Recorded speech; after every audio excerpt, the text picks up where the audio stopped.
आज हम श्रीमद् भागवत गीता जी का 3रा अध्याय शुरू करने जा रहे हैं। हे श्री कृष्ण, आप अपनी कृपा हम पे बनाए रखिएगा और हमारा में आपका साथ हो, विश्व कल्याण कीजिए। तो चलिए शुरू करते हैं। अर्जुन बोले, हे जनार्दन, यदि आपको कर्म की अपेक्षा ज्ञान श्रेष्ठ मान्य है तो फिर हे केशव, मुझे भयंकर कर्म में क्यों लगाते हो? आप मिले हुए से वचनों से मेरी बुद्धि को मानो मोहित कर रहे हैं, इसलिए उस एक बात को निश्चित करके कहिए जिससे मैं कल्याण को प्राप्त कर जाऊंगा। अर्थात इस भाव से अर्जुन बहुत ही परेशान होके, बहुत ही व्यग्र होके श्री कृष्ण से पूछ रहे हैं कि आप कर्म और कर्म ना करने का, या अगर कर्म करना है तो बताइए कि किस तरीके से कर्म करना है। श्री भगवान बोले, हे निष्पाप, इस लोक में 2 प्रकार की निष्ठा है, मेरे द्वारा पहले कही गई है। उसमें से सांख्य योगियों की निष्ठा तो ज्ञान योग से और योगियों की निष्ठा कर्म योग से होती है। मनुष्य ना तो कर्मों का आरंभ किए बिना निष्कर्मता को यानी योग निष्ठा को प्राप्त होता है, और न कर्मों के केवल त्याग मात्र से सिद्धि यानी संख्या निष्ठा को ही प्राप्त होता है।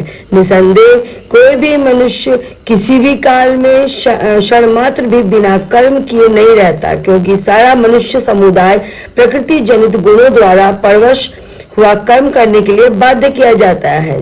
जो मूढ़ बुद्धि मनुष्य समस्त इंद्रियों को हठपूर्वक ऊपर से रोककर मन से उन इंद्रियों के विषयों का चिंतन करता है, वह मिथ्याचारी अर्थात दंभी कहलाता है।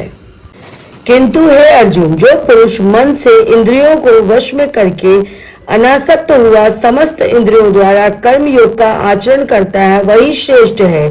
तुम शास्त्र वेद कर्तव्य कर्म कर, क्योंकि कर्म न करने की अपेक्षा कर्म करना श्रेष्ठ है, तथा कर्म न करने से तेरा शरीर निर्वाह भी नहीं सिद्ध होगा। यज्ञ के निमित्त किए जाने वाले कर्मों से अतिरिक्त दूसरे कर्मों में लगा हुआ मनुष्य समुदाय कर्मों से बनता है। इसलिए हे अर्जुन, तू आसक्ति से रहित होकर उस यज्ञ के निमित्त ही भली भांति कर्तव्य कर्म कर। प्रजापति ब्रह्मा ने कल्प के आदि में यज्ञ सहित प्रजाओं को रचकर उनसे कहा कि तुम लोग इस यज्ञ के द्वारा वृद्धि को प्राप्त हो, और यह यज्ञ तुम लोगों को इच्छित भोग प्रदान करने वाला हो। तुम लोग इस यज्ञ के द्वारा देवताओं को उन्नत करो और वे देवता तुम लोगों को उन्नत करें। इस प्रकार निस्वार्थ भाव से एक दूसरे को उन्नत करते हुए तुम लोग परम कल्याण को प्राप्त हो जाओगे। यज्ञ के द्वारा बढ़ाए हुए देवता तुम लोगों के बिना मांगे ही इच्छित भोग निश्चय ही देते रहेंगे। इस प्रकार उन देवताओं के द्वारा दिए हुए भोगों को जो पुरुष उनको बिना दिए स्वयं भोगता है, वह चोर है। यज्ञ से बचे हुए अन्न को खाने वाले श्रेष्ठ पुरुष सब पापों से मुक्त हो जाते हैं, और जो पापी लोग अपना शरीर पोषण करने के लिए ही अन्न पकाते हैं, वे तो पाप को ही खाते हैं।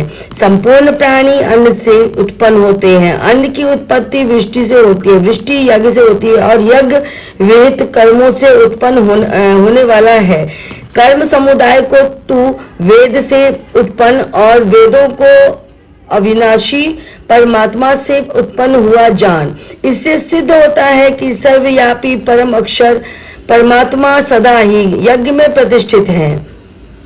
हे पार्थ, जो मनुष्य इस लोक में इस प्रकार परंपरा से प्रचलित सृष्टि चक्र के अनुकूल नहीं बरतता, अर्थात अपने कर्तव्य का पालन नहीं करता, वह इंद्रियों के द्वारा भोगों में रमण करने वाला पापायु पुरुष व्यर्थ ही जाता है। परंतु जो मनुष्य आत्मा में ही रमण करने वाला और आत्मा में ही तृप्त तथा आत्मा में ही संतुष्ट हो, उसके लिए कोई कर्तव्य नहीं।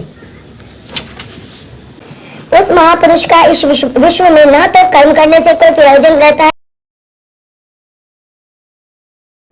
इंद्रियों को स्थूल शरीर से पर यानी श्रेष्ठ बलवान और सूक्ष्म कहते हैं। इन इंद्रियों से पर मन है, मन से पर बुद्धि है, और जो बुद्धि से भी अत्यंत पर है वह आत्मा है।